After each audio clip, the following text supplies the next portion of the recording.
Hey guys, welcome back to my channel. Next week is Valentine's Day, so I'm going to quick show you how to do some DIY horse treats that I've made before in the past. And it's also Tino's birthday, and all the critters in my house get something special. So if you are one of those types of people, stay tuned. I'm going to show you how to do these real quick.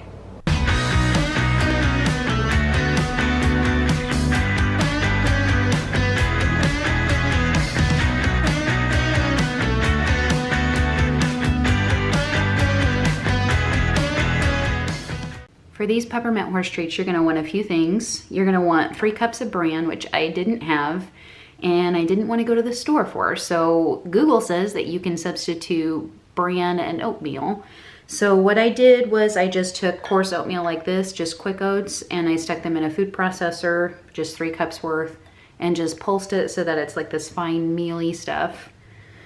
And then if you want to, you can put a cup of your horse's food in it. I didn't want to do that, so I did not. You're going to want a cup of Quaker oats, a cup of flaxseed, which is this brown stuff, a half cup of all-purpose flour.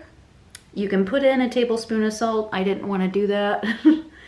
And then you want a cup of chopped carrots, which is about roughly 3 shredded, and a cup of molasses, a half cup of brown sugar, and these bag of peppermint treats. There's different types of peppermint treats. You have the puffy kind, and then you've got like the regular ones. I've heard that the puffy kind actually kind of explodes and melts a little bit in the oven. So every time I make these, I use the regular old peppermint treats. So from here, it's just mixing the dry ingredients with the dry ingredients and the wet ingredients with the wet ingredients. So I don't like to do a lot of dishes, so I'm just going to stick all the dry ingredients into the bowl with the bran and then mix everything in this huge bowl instead of having an extra bowl to clean. I'm going to mix my oats and my flour and with my bran and my flax. And I just have this little whisk, so maybe this was a bad idea. Yeah, maybe it was.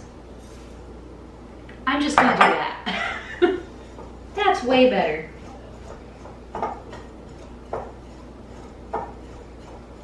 And then I'll just mix all the wet ingredients in this small bowl. Oh, that goes in there.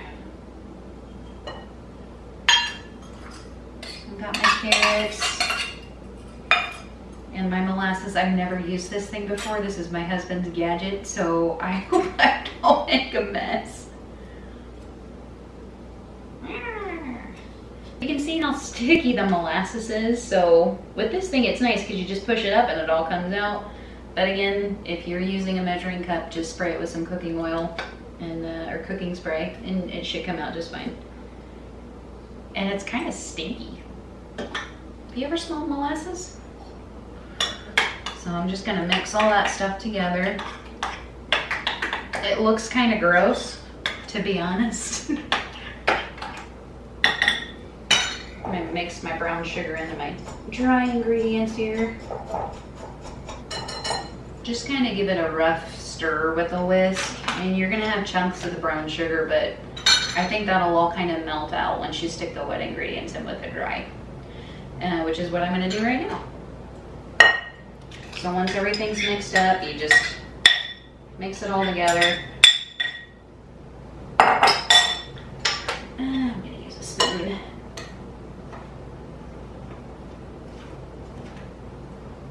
You can substitute your applesauce. So like if you don't have applesauce, you can use butter or oil. I didn't really want to do that though. And we had some like snacky applesauce down in the cupboard. Yay, because I didn't want to go to the store. So I just used that. But I think the oil would probably be a better idea than the butter. I don't know why. I mean, some of our horses like Pop-Tarts as treats. And I'm sure that has butter in it. So just use whatever you got. So this is what it kind of looks like once it's all stirred together. It's kind of sticky and a little bit wet. And that's okay because they're gonna bake for 50 minutes. So it's okay if they're a little bit wet. You just don't want them to be sopping wet. Don't put your peppermints on until the very end, like the last 10 minutes of baking, just because they're gonna melt into the little treat and it's gonna be kind of gross. So you just stick the peppermints in the last 10 minutes of baking so they adhere to the treat, and that's it. So I'm gonna go ahead and put these on a silk hat and go from there. So I've got my pan all ready, and I'm using something called a silk hat, which is like a non-disposable piece of parchment paper that you don't have to throw away every time. I'm not sure what it's really made out of, but cookies, whatever comes off of this stuff, great. So these are like $8 at Target. So if you want to get some, that is the place to go. You can probably get them at Walmart or whatever store that you like to shop at. But everything comes off of this stuff. So if you don't have a silk hat and you don't want to get one, just use parchment paper and it'll still come off just as well. So these are kind of wet. So just do the best that you can. It's not gonna be like cookie dough, so it's gonna kind of fall apart. So once you get it on the pan, just kind of form it the best that you can into a little ball.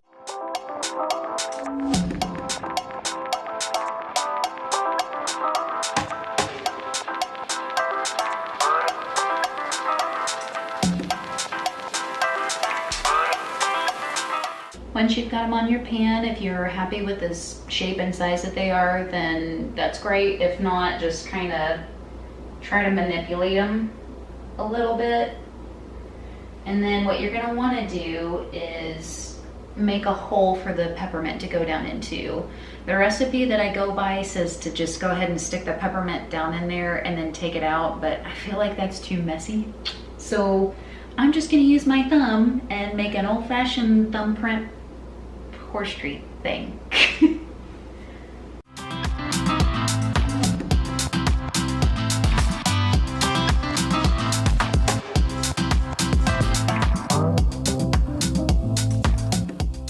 Voila! So here's a little close-up of the treats after I stuck my thumb in all of them. You don't know if you can really tell, but there's just a little bit of an indentation. It kind of looks like a bird's nest, so just stick a place for your eggs to go. And by eggs, I mean peppermint. I went ahead and made 2 pans of these, but I have enough to make another 12. So all in all, if you want to make a big batch of these, you can make about 36.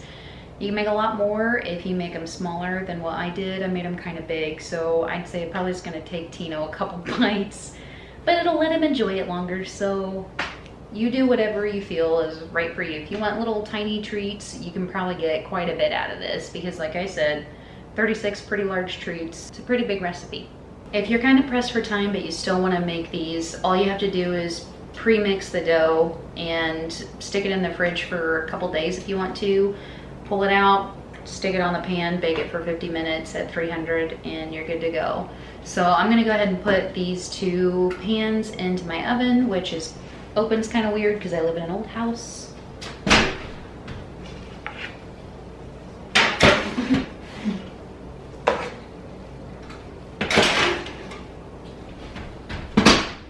So I'll let those bake for about 50 minutes, and then when they come out, I'm gonna put my peppermint down inside, bake them for another 10 minutes, and then pull them out and let them cool off. Obviously, I'm just gonna state the obvious. Please do not give your horse a piping hot treat. I mean, it's kind of common sense, but just as a disclaimer, please don't give your horse a piping hot treat right out of the oven. Let it cool off.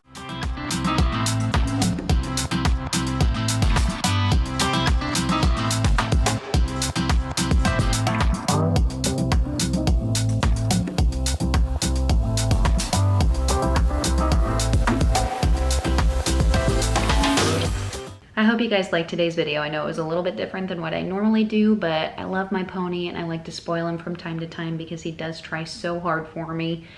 If you give these a try, let me know in the comments, and if you haven't subscribed already, do it down below. Have a good week.